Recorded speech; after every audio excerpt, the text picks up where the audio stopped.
अब बात बदायूं की करते हैं, जहां 115 बदायूं विधानसभा से सपा प्रत्याशी को बिना अनुमति के सभा करना भारी पड़ा, जिसको लेकर मुकदमा दर्ज कर लिया गया। कार्यक्रम में अनुदेशक आंगनबाड़ी कार्यकर्त्री का कार्यक्रम में बुलाया गया था।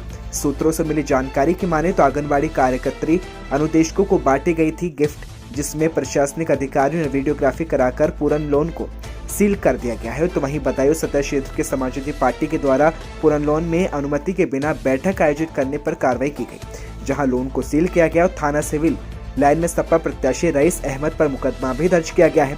सरकारी कर्मचारी को चिन्हित किया गया है और निचले स्तर के अफसरों ने एक बड़े नेता को बचाया है, ऐसी बात भी सामने आ रही है। थाना क्षेत्र सिविल लाइन्स में पूनम लॉन में बदायूं शहर के सदर सीट से सपा के प्रत्याशी श्री रईस अहमद द्वारा बिना अनुमति के शिक्षा मित्रों, अनुदेशकों व अध्यापकों की बैठक की जा रही थी, जिस पर उचित धाराओं पर अभियोग पंजीकृत कर दिया गया है और पूनम लॉन को सील कर दिया गया है। खबर अयोध्या से है, जहां वर्तमान विधायक भारतीय जनता पार्टी की वेद प्रकाश गुप्ता को दोबारा टिकट मिलने पर संयुक्त मंत्री मंजूर अहमद ने तमाम मुस्लिम पुरुष और महिलाओं के साथ नामांकन को लेकर हर्ष व्यक्त किया और कहा कि पिछले 5 वर्ष से भारतीय जनता पार्टी ने सभी समुदाय के लोगों को साथ लेकर काम किया है और किसी भी जाति के साथ भेदभाव नहीं किया। इसके साथ ही आपको बता दें, उन्होंने कहा कि जिस तरह से लोगों में पहले भारतीय जनता पार्टी को लेकर डर था, आज वो पूरी तरह से खत्म होता दिखाई दे रहे हैं और इसी कड़ी में भारी संख्या में मुस्लिम महिला और पुरुषों ने भारतीय जनता पार्टी के विधायक वेद प्रकाश गुप्ता के नामांकन को लेकर बधाई दी। योजना इन्होंने दी, कितना संतुष्ट आप उनकी योजना? बहुत है, उनके दिया हुआ बहुत कुछ हम लोग पास। राशन फ्री मिल रहा है, राशन कार्ड जिसका नहीं था उसका मिल रहा है, जो नहीं जुड़ने वाले थे हम लोग को बोल रहे थे नहीं राशन कार्ड, तुम लोग का राशन कार्ड नहीं मिलेगा, और बन रहा है, सब मिल रहा है सबको। बहुत है, भाजपा जीतेगी। मोहम्मद वारिस वोट देंगे, उन्हीं को जिताना है। बहुत लाभ मिला है, फ्री राशन मिला है और मकान गरीबों को दिया है 2.5 लाख रुपए।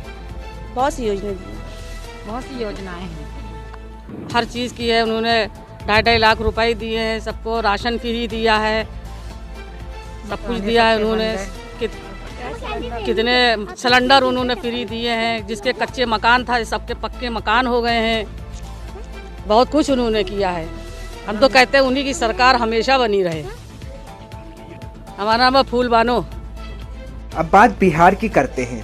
बकाये के भुगतान समेत कई मांगों को लेकर मनरेगा कर्मियों ने जमकर प्रदर्शन किया और सरकार के विरोध में नारेबाजी की।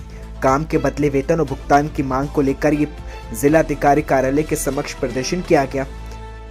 बता दें, दूसरे दिन मनरेगा के वॉच के बैनर तले काम की मांग को लेकर अनिश्चितकालीन हड़ताल और कल से इस धरने पर बैठे मनरेगा कर्मियों ने जिला प्रशासन के जिला मुख्यालय कार्यालय के समक्ष जमकर राज्य के सरकार के खिलाफ नारेबाजी करते हुए प्रदर्शन और हर हाथ को काम देने की मांग की।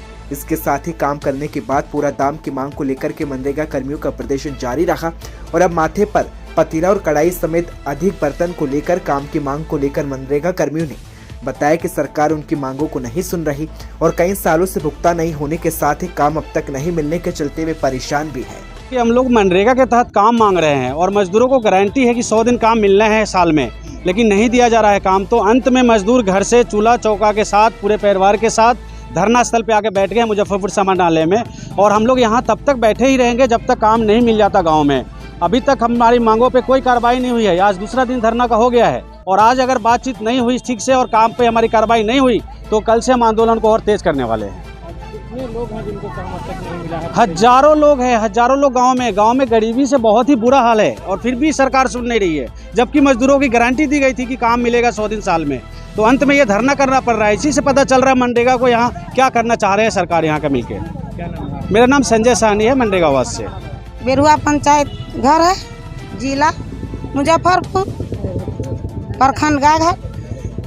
3 साल से काम कर रहे हैं, लेकिन मास्टर रूल PRS और PO साहब नहीं देता है और 100 दिन के काम नहीं देता है। साल में 12 दिन के काम देता है। वो कहता है पानी हो गया, काम नहीं है, साइड नहीं है, काम नहीं देंगे। वो कितना झगड़ा करता है, वो नहीं देता है काम। और काम देता है तो मास्टर रूल नहीं देता है। कहते हैं कहाँ जहाँ जाना है वहाँ जाइए, हम नहीं देंगे मास्टर। क्या नाम हुआ? चाइना देवी, बेरुआ पंचायत है, ब्लॉक गायघाट। अब बात हल्द्वानी की करते हैं, जहां मौसम विभाग की ओर से जनपद नैनीताल में भारी वर्षा, गर्जना के साथ ओलावृष्टि और आकाशीय बिजली चमकने के साथ ऊंचाई वाले स्थानों पर हिमपात की संभावना जताई गई है। मौसम विभाग के हाई अलर्ट को देखते हुए जिलाधिकारी धीराज सिंह गर्ब्याल ने जनपद वासियों से अपील की है कि वे कड़ी कड़काती सर्दी में घर से बाहर कम से कम निकले और उन्होंने नगर निगम नगर पालिका परिषद के अधिकारियों को भी निर्देश दिया है कि वे गरीब व निराश्रित लोगों के लिए अलाव की व्यवस्था कराएं। इसके साथ ही तमाम तरह की व्यवस्था के इंतजाम करने के निर्देश भी दिए गए हैं। साथ ही लोगों को अधिक से अधिक जागरूक करने के निर्देश भी दिया गया है। उन्होंने जनपद में आवश्यक खाद्य वस्तुओं की उपलब्धता सुनिश्चित करने के निर्देश भी दिए। उन्होंने बताया कि हिमपात और अति ओलावृष्टि से संभावित क्षेत्र और मार्ग बाधित होने और संवेदनशील ग्रामों में अन्य घटनाओं से निपटने के इंतजाम और हाई अलर्ट को देखते हुए तैनात कर्मियों की तैनाती को लेकर अलर्ट भी कर दिया गया है। अयोध्या में नामांकन के तीसरे दिन अयोध्या विधानसभा गोसाईगंज के लिए 2 महत्वपूर्ण नामांकन किए गए। गोसाईगंज विधानसभा पे खब्बू तिवारी की पत्नी आरती तिवारी ने भाजपा की टिकट पर आज नामांकन भरा, तो वहीं अयोध्या विधानसभा से सपा प्रत्याशी तेज नारायण पांडे उर्फ पवन ने भी नामांकन किया। इस दौरान नामांकन के बाद गोसाईगंज की भाजपा प्रत्याशी आरती तिवारी ने कहा कि उनके पति जेल में हैं और विपक्ष उनके समर्थकों पर हमला बोल रहा है, उनको परेशान कर रहा है, लेकिन जनता भाजपा के पक्ष में ही फैसला सुनाएगी। अयोध्या विधानसभा से सपा प्रत्याशी पवन पांडे ने बताया कि पिछले 5 सालों से अयोध्या ठगी गई और छली गई है। भगवान राम के नाम पर पूरे 5 साल भाजपा ने अयोध्या में राजनीति की और किसी तरह का कोई विकास काम नहीं किया।